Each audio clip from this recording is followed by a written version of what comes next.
Chapter 6, Jaiden Kensington. Mary texts announcing that she is outside my house. Time for school. We don't have much to say to each other this morning. We split ways as we enter the school as she cites that she has to talk to a teacher. I continue on my way to my locker. I keep my view tunneled to the path I need to walk. I realize too late that I should have gone another way when I notice the large group in my peripheral. Smile sculpted on my face, I don't let them notice that I notice them. One of her little sheep, I don't know the girl's name, alerts Nara to my presence. I can see the whole group turn to watch me. I hear the word pig muttered under someone's breath. That doesn't bug me. It's the laughter and the staring at me that unnerves me. I continue smiling all the way. I remember lessons from my early childhood, reiterated time and time again. Never let anyone see they've hurt you. Never cry in front of anyone. Don't give them anything else to fuel the fire. Kill them with kindness. You are better than they are. I deposit unnecessary books in my locker and collect the books I need for my morning classes. I go to the classroom. The teacher isn't here yet, so I sit down in my assigned seat and open my book. The other students are talking about their things in small groups. The second bell rings and the teacher still isn't in class. Great, he's going to be late again. Oh well, I can always do some homework. I decide to work on social. Not that I have much of a choice with my selection of books here. I pull out the notebook and textbook and turn to the right pages to start working on them. It's easy enough to find the same words in combination and insert the correct word into the space provided in the workbook. I don't have time to read the actual words, so I never do. It doesn't matter anyway. We rarely have tests in that class, and most of our marks are from projects and these workbooks. I look up at the clock when our teacher finally makes it in. He's only 45 minutes late. I put away the social text and pull out my calculus math book. Sorry I'm late, but do I have a story for you? His words don't make me confident that we'll be working on any math today. He does this all the time. I have come to expect it, which is why my math mark has gone down to barely 80% rather than the high 90s. He doesn't actually teach us anything and tells a lot of stories or gets off topic easily.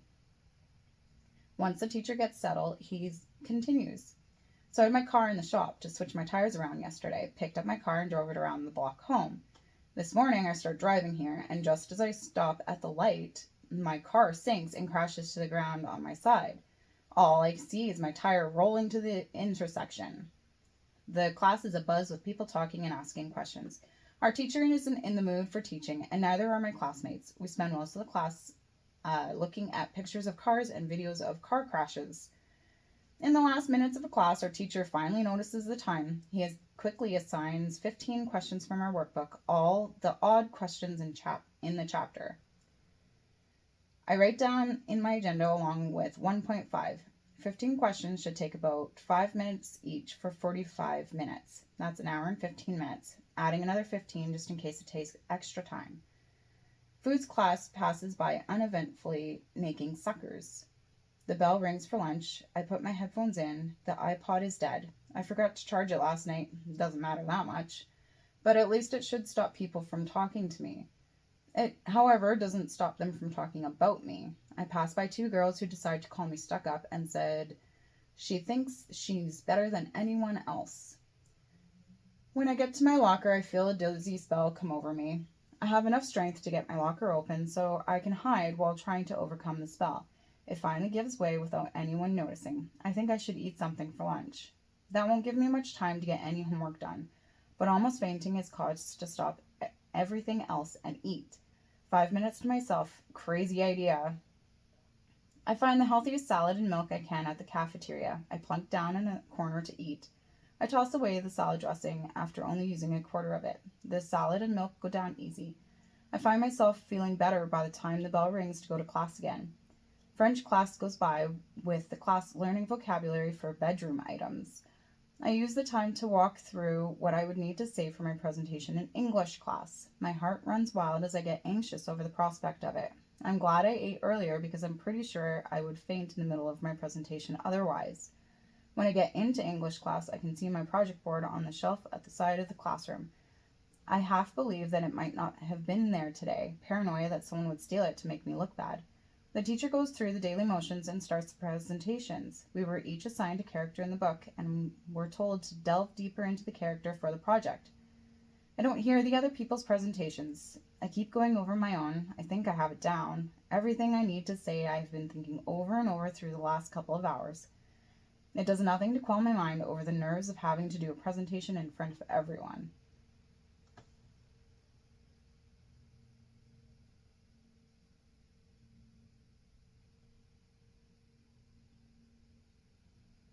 He calls my name. I gather up my project while trying to steady my racing heartbeat.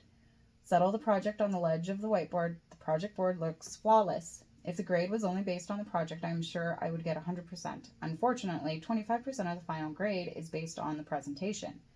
I know this. I turn around and start the presentation. I don't know this. I've forgotten everything. All the practice has been not for nothing once again. This happens every time I do a presentation. I stammer and ramble through my project. I know I sound like an idiot. I can feel my palms sweat and I shake. After what feels like forever, I finally finish the presentation clumsily. The rest of the presentation goes by with me stuck in my head. I know everyone had to have noticed how horrible I was doing up there. They were probably judging me the whole time. I did horrible. I'm horrible at presenting. I'm the person who sits at the back of the class. I'm the person who will pick a job doing something by myself, maybe be my own boss, and work from home. I will do something where I can speak to my strong suits and not work every day being anxious and scared. A dull ache in my head tells me I need to de-stress. As the doctor said, you get stressed, then you get a migraine, so don't get stressed. He'd gone further to say that he normally sees this thing develop in 40-year-old CEOs, and that I was the youngest case of tension migraine syndrome he had ever seen. He did look young, so that might not have been as impressive as I thought it was at the time. I was brought into the ER after falling off a ladder at work due to blacking out at a particularly bad episode. That was a fun day. My stillness and thinking are getting the best of me. My eyes droop and I can feel myself going to sleep. I strum my fingers against my leg to try to wake myself up enough not to fall asleep. I can feel the effects of not having enough sleep. How long has it been? I think I've gotten about 3 hours of sleep in just as many days. I wonder how long I have to go before I start hallucinating. I have a social project due tomorrow and math questions. I have a book to finish, a test on it, and a French worksheet. I don't think I'll get any sleep tonight either. Maybe tomorrow night I can get some sleep. I could always just skimp on something to get lower grade so I can have some sleep. No, that's not a possibility. Father would kill me if I get a low grade, and I'd only be able to carve out an hour or so I guess I just need to call in sick for work. Once the bell rings, I race home to make the call. My pulse races as I press the last number. It only takes 2 rings before Judy answers. Thanks for calling the dollar store. Judy speaking. Hey, Judy, can I talk with Tamara? Sure thing, sweetie, she answers. She puts me on hold. A minute later, Tamara says, Tamara speaking. My heart drops to my stomach. Hey, it's Jaiden. How are you? Good, she says quickly. I wait for a moment, but she doesn't return the pleasantries. I was wondering if I could have the night off. I haven't slept in a couple of days, and I've got about 8 hours of homework to do that's due tomorrow. So if I hope to have any sleep tonight, I can't go to work tonight. She doesn't give it a moment's thought. No, you need to come in tonight. Having homework isn't a reason to miss work. It's busy and we don't have enough people. Oh, okay. Yeah, no problem then. I'll be there. Have a great day. My chest hurts. I hang up the phone. Tears come to my eyes. I need sleep, but I guess I have to go to work tonight. I gather my book bag. I need to leave now in order to make it to work in time. I place the bag strap over my head and feel the heaviness against my side. This isn't going to be a pleasant walk. I throw on my coat and shoes and go out the door. Father is walking up to the door. He looks surprised to see me. Where are you going? Work, I say. I add, have a great day. See you later. For good measure. I try walking away, but he calls me back. Wait, I'll drive you there. Get in the car. It's okay, you don't have to drive me. I'll be a bit early if you drive me there. I try not to bother him by having him drive me. It really wouldn't be too bad to have him drive me. It would save me from having to walk in the cold air. Then again, I would have him for company. Maybe it won't be so bad. I can be optimistic about it. It's a 10-minute car trip. How bad could it be? Get in the car, I'm driving you, he says. I'll be right back out. He goes into the house. I assume he needs to grab something or go to the bathroom. I get into the car and wait. And wait. I watch the time pass by. I have 10 minutes to get to work or I'll be late by the time he comes back out. He then turns straight around and goes back into the house. I try not to get frustrated with him. What am I thinking? Of course, I am frustrated with him. He does this all the time. He comes out and gets into the car when I have 8 minutes until I have to be at work. Maybe we'll hit all the right lights and I can still get there on time. He leisurely pulls his fancy red car out of the driveway and seems to go at a snail's pace to my work. How was your day? He asks me as he tries to make conversation. Good, how was yours? I ask to return the courtesy. Good, Dad says. We stay silent for a bit. I don't have much to say to him. I decide to lay on the gratitude. Thank you for driving me to work. Did you make me anything for supper tonight? He asks. The question shocks me, though it really shouldn't at this point. He doesn't have a clue. He's a narcissist. He wouldn't notice, so long as it doesn't affect him directly. He hasn't given me money in 4 months to buy food for the house. No, I didn't. We don't have any food in the house. Don't be snarky with me, he admonishes me. I wasn't aware I had taken a tone. I didn't take a tone with him. That doesn't matter either way. There's no use in saying otherwise. An apology quickly falls on my lips. I'll give you money and you can go to the grocery shopping tonight. He orders me. Yes, I say no more. I give no sight of any fuming done internally. By the time we come to the turn into the shopping area, I stop all my thoughts and call myself. It would be bad if I give any signs of negative emotions. As it is, I am sure there will be something on my bed when I get home, probably another chocolate bar. A smile on my face, check. Looking straight, check. Relaxed but proper posture, check. He stops at the vehicle right outside the doors to the store. He puts the car into park and then reaches for his wallet. He hands me $100 and puts his wallet back. I put the money in my pocket. Thank you. Have a great night. I unhook my seatbelt and grab my bag and let myself out of the vehicle. I wave at him goodbye and go into the store. I can feel my cheeks go red for a whole new reason when I get into the back room and my manager is there ready to leave. I say a quick hi, she says it back, and tells me that I'm on cash tonight, which I'm sure is punishment for my call earlier. I grab my apron quickly and go out to the cash registers. I relieve Judy and watch most of the day crew leave. There is a little line of 3 people. They only have enough items that they can carry, so I know I won't need any extra help. When the line is free, I'm sure all the day crew is gone. I will call Kate up to cash. I see the familiar face too late. Not that I would have been able to do something about it. I quickly think that I should call Kate to cash immediately, but I'm frozen. Jacob stands on the other side of the counter. What the hell is your problem, you ungrateful brat? How dare you talk to me like that? You need to respect me. Your mother would be rolling over in her grave if she saw you treat me like that. I'm sorry, I didn't mean any disrespect. I cast down my eye when I feel my cheeks go red. He continues on his rant. He's angry and I'm scared about what that means. He's scary when he's angry. Not that he's ever physically hurt me when he's angry, but he could do anything. I know he at least respects my work enough that he won't pull me out of the store. Goosebumps raise when I remember the time I pissed him off in a coffee shop and he forced me into the car to drive me across town to an empty parking lot. The situation scared me enough to worry for my life, but ended with him saying that he was so glad I agree with him and get along with him so well, and he took me home. I'm so sorry, I say. I'm sure my face is red from embarrassment. I look at the people in the growing line, hoping that someone might help me. That would be too much to ask for, however. I just wait for him to finish berating me. Eventually, between his yelling and my apologies, he always talks himself into agreeing that he's right and I'm wrong, whether or not I was right and he was wrong. I take the submissive actions just to help to stop the yelling. There's no use in fighting. It doesn't help anything to try, even in the slightest argument. If anything goes against his opinion, it's wrong. Eventually, he does leave. He was very happy that I agreed my actions were aberrant, and I would take care to never do it again. I'm still not sure what exactly I had done. Was it my body language or my tone? Did I word something wrong? Is it because I didn't talk much during the ride over? Did I not show my gratitude enough for the $100 he gave me for groceries? Is it because I didn't say I love you at my departure? Many questions run through my mind. I can feel my anxiety going up, and with it, a tension migraine appears. I quietly go back to my work, apologizing to the people in the lineup, while I scan the first gentleman's items. That was your dad? The woman after him asks, breaking my thoughts. She was one of my regulars. Dejected, I tell her yes. Don't be sorry, I'm sorry, she says to me. Kate puts her hand on my shoulder. She pulls up the close sign and puts it on the counter as I finish helping the lady. Come to the back, she says to me. She looks at the rest of the lineup. She can help you over there. I follow her to the back and she motions me to sit down in the staff room. I'm sorry. Why are you apologizing? Don't stop apologizing. What happened out there? She starts off angered that I would apologize for something that isn't my fault. I get it, however, I've gotten used to apologizing profusely for things that aren't my fault.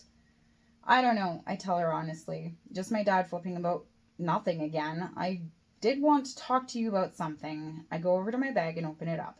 I pull out my textbooks and binders. This is all the homework I need to have done for tomorrow. I show her my agenda on the page for tomorrow. I was wondering if I could work on this tonight. Why didn't you call in sick? She says. I tried. Tamara said that I had to come in. Homework isn't an excuse for not coming into work. I say the last sentence in a mocking tone. I've had 3 hours of sleep in the last 3 days because of homework, work, and school. That's bullshit. She looks over her shoulder and quietens after that remark. You work too hard and we have more than enough people for tonight. Exactly. I know the schedule. There were 5 people scheduled for tonight. Everyone came in. We only have 4 tills. Even if we got swamped, there are more people than there are tills. 1 minute, I'll be right back. She tells me as she's walking away from me, going to the office. She takes out the keys from her pouch and unlocks the door. In no time, I hear her voice over the speakers. Fred and Trevor to the office, please. She comes back out of the office, locking the door behind her, opening the doors I come through just a moment ago. She then shouts to Kayla, who's at cash, can you come to the door for a moment when you're free, please? She leaves the door open for all 3 workers to come through. Doesn't take long for Kayla to come back with the boys following shortly after her. Trevor throws his arms up and says, safety meeting, no one moves and no one gets hurt. He says the joke every time we all get together for a meeting.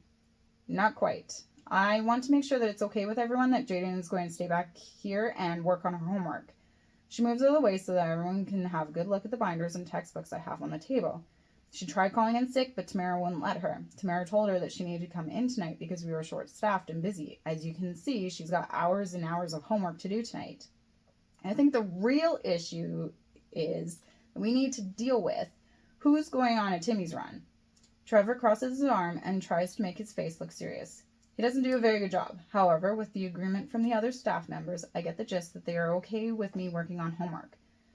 Kate pulls out her debit card. It's on me tonight. Although I bought for everyone on the last run, I feel obligated to pay this time around. I reach into my pocket and pull out my debit card. If you're going to let me do my homework, then it's on me. Do you remember the number?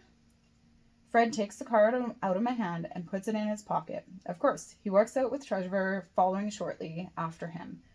We go for so many Timmy's runs that no one has to ask what anyone else wants.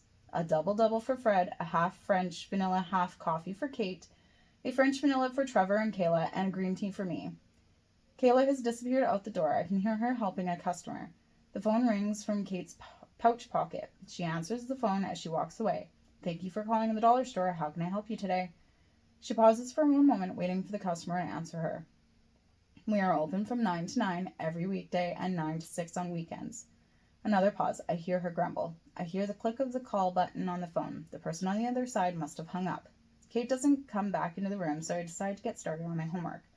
I won't have long until the boys come back, and who knows what distractions they might provide once they do. I decide to pull out my math homework first. This should take a while, but provides stop in between each question in which I can be distracted for a moment.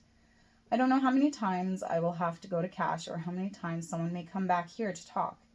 Math seems like the right choice when the boys come back. All 4 co-workers come into the back room, and it takes 10 minutes before they leave again.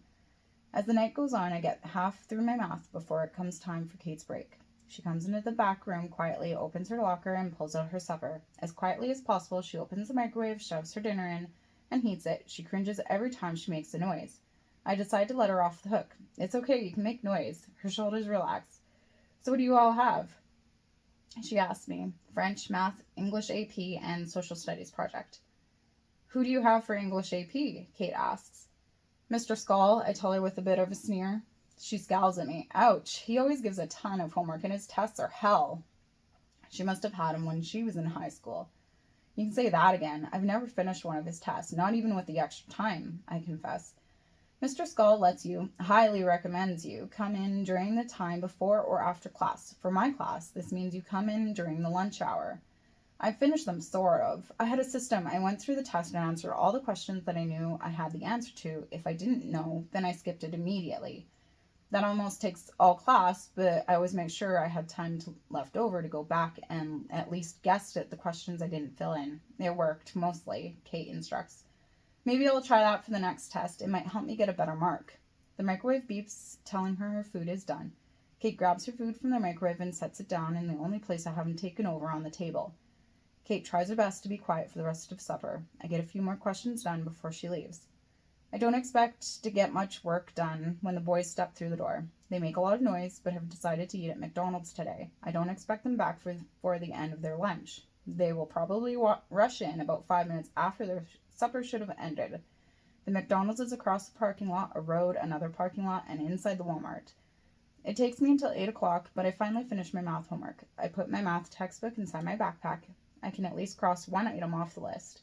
I'm grateful that they let me work on that now. It took much longer than I thought it would. My stomach aches from missing supper. I decide to appease it a bit by drinking the tea I got and gulping down the whole thing. It is finally cooled enough for my taste. For dessert, I go into my backpack and grab a piece of mint gum. What to work on next? With the time I have left, I should work on my French homework. I wouldn't have enough time or resources to work on my English or social project. I find my French homework in the stack and grab the French to English dictionary. One very slow hour passes, but I finish it and put it in the bag. The stack is looking smaller. I pull out my agenda to calculate how many hours I have left. English, 2. Social studies project, 4. I should have about 6 hours of homework left. I'll be done here about 9:30. I'll need to go grocery shopping then. Go to Walmart and grab groceries. I only have $100 and I don't want to spend a good portion of it on a taxi. It should take me about an extra hour for shopping, and then walking home and putting groceries away is another half hour. That should bring me to 5 o'clock. Looks like I might get 2 hours of sleep tonight at least. It angers me to think that without Kate and my coworkers letting me work through work, that I wouldn't be getting any sleep tonight. I probably wouldn't have finished my homework. I know I can't continue like this, but my work ethic and moral integrity wouldn't let my school mark slide just because I need sleep. I think I've proven that out enough times this year. Between working almost full-time, going to school, and completing all my homework, it would take me going to the hospital to be allowed some reprieve. I might just put myself there. I pull out the book for English. Whatever I read now, I will shave off some time from what I have to do tonight. I put away the rest of my homework and keep the book out. My stomach protests from being empty, save the green tea. I grab the mint bubblegum out of my bag as my cure-all trick. It usually helps settle my stomach, but it's not working completely tonight. I'm on chapter 15 of 60. I have to finish this book before class tomorrow. My memory helps with the detailed needed for tests and bullet point internet notes. But nothing can prepare you for a test that asks you for the tiniest details, like the color of a pot mentioned one time in chapter 3.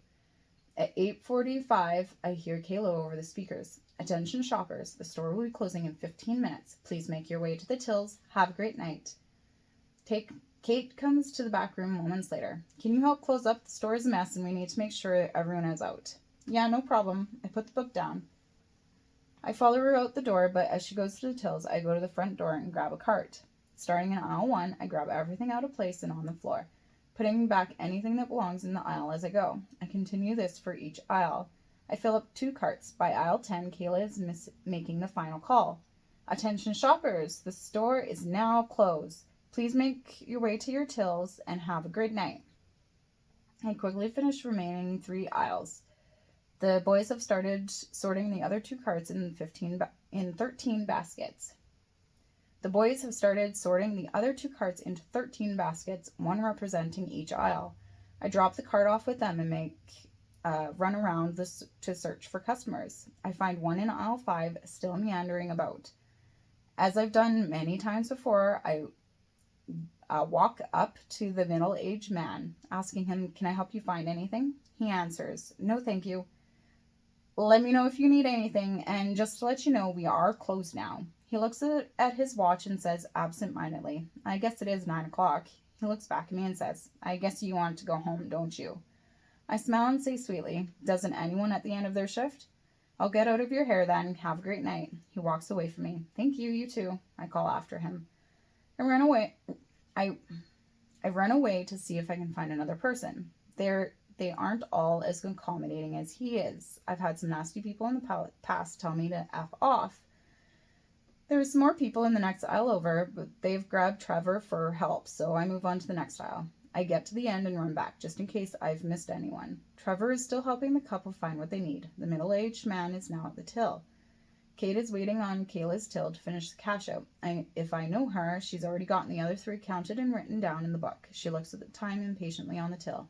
She looks back at me. I know she wants the number of people in the store. I hold up 2 fingers.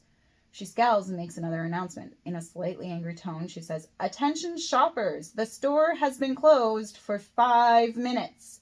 Please make your way to the tills and have a great day." I grab 2 baskets and disappear down aisle 13. It doesn't take me long to put all the items back. I put the baskets where they belong near the entrance and grab another couple baskets and proceed to empty another 5 aisles before I hear another announcement. "Attention shoppers! The store has been closed for 10 minutes. Please make your way to the tills and have a great night." Her voice is getting angrier and angrier. No doubt she'll go talk to the customers directly in a couple of minutes if Trevor doesn't bring them to the front. I empty a couple more baskets, slightly out of breath and sweating from the effort. Part of me is reminded that I am doing the job of all 3 people, but they also let me do homework tonight. Another 5 minutes pass before the couple finally get through the till and out the door. They made Kayla angrier when they came up the till, feigning that they didn't know the store had been closed. Trevor locks the door behind them. Kate grabs a till out of the register and brings it back. I follow after her, as policy states I have to. Not that we care too much, and she's already done the first 3 by herself. I get to spend the time watching her count the singular till, while I get to write a couple of numbers in the book, another rule we break often. I know the supervisor position inside and out without being a supervisor. 5 more minutes is all it takes for us to finish everything. We lock up the tills. Kate makes an announcement. "Are you done?" We stay quiet for a moment to hear the shouts of yes coming from the store. People come running into the back room to grab all their stuff. I grab my book from the table and shove it into my backpack. I make sure I haven't left anything else on the table. Zipping up my backpack, I grab my jacket and go out to the front door. The boys and Kayla follow after me. While Kayla goes to set the alarm, she enters the code and we all run out the store, locking the main doors behind us. We each say our goodbyes. The boys walk off in one direction. Kate goes to her car. Kayla goes to her Jeep, and I walk off to Walmart. It doesn't take long for me to gather up just $100 in food. I don't grab anything fancy, but the tally goes up fast. I make sure I can carry everything for the whole walk home. I go through the tills and walk outside. It just keeps getting darker out as I walk home. I could take the extra 10 minutes to walk around, but I decide to go through the shortcut. It's extremely sketchy, especially with this darkness.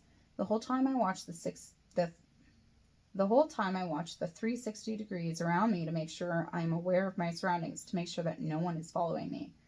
I finally make it home safe and with only a chill, but plenty of sweat from my heavy load. As I go through the doors, I can hear Dad and Kendra arguing about something or another. Just what I needed to come home to, another fight. I don't think they notice me, so I go quietly into the basement. I unpack my book and start reading from where I had left off. After only 2 pages, I can hear footsteps pounding down the stairs. "We need a mediator," my father says. I inwardly sigh. I keep my page with my finger, close the book, and put it on my lap. Just what I need, to be the mediator between him and his young wife. "What happened?" I stare, and nod my head at my dad, so he knows to go first. I merely suggest that she change her top to something more appropriate. She looks like a floozy with her bra hanging out.